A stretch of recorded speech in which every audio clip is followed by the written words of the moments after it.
Munnar gap റോഡിൽ യുവാക്കളുടെ സാഹസിക യാത്രയിൽ നടപടികളുമായി മോട്ടോർ വാഹന വകുപ്പ്. വാഹനം ഓടിച്ച ബൈസൺവാലി സ്വദേശി അപ്പുവിനോട് ഹാജരാകാൻ നിർദ്ദേശം നൽകി. ബൈസൺവാലി സ്വദേശിയായ സ്ത്രീയുടെ പേരിലാണ് വാഹനം രജിസ്റ്റർ ചെയ്തിരിക്കുന്നതെന്നും കണ്ടെത്തി.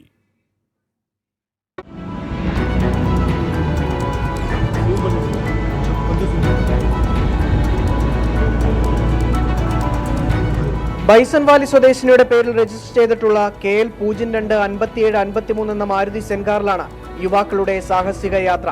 ഈ മാസം 1-ാം തീയതി നടന്ന സംഭവത്തിന്റെ ദൃശ്യങ്ങളാണ് പുറത്തുവന്നത്. പെൺകുട്ടി ഉൾപ്പെടെ കാറിന്റെ ഡോറിലിരുന്ന് അഭ്യാസ പ്രകടനം നടത്തി. റോഡ് നിയമങ്ങൾ പൂർണ്ണമായും കാറ്റിൽ പറത്തിയായിരുന്നു സാഹസിക യാത്ര. മറ്റു വാഹനങ്ങൾ അപകടത്തിൽ നിന്നൊഴിവായത് തലനാരിഴയ്ക്കാണ്.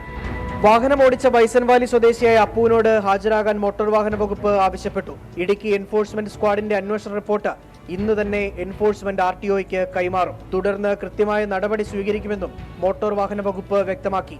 കാറിൽ സാഹസിക പ്രകടനം കാണിച്ചവർക്കെതിരെയും നടപടി ഉണ്ടാകും. 24 ഇടുക്കി.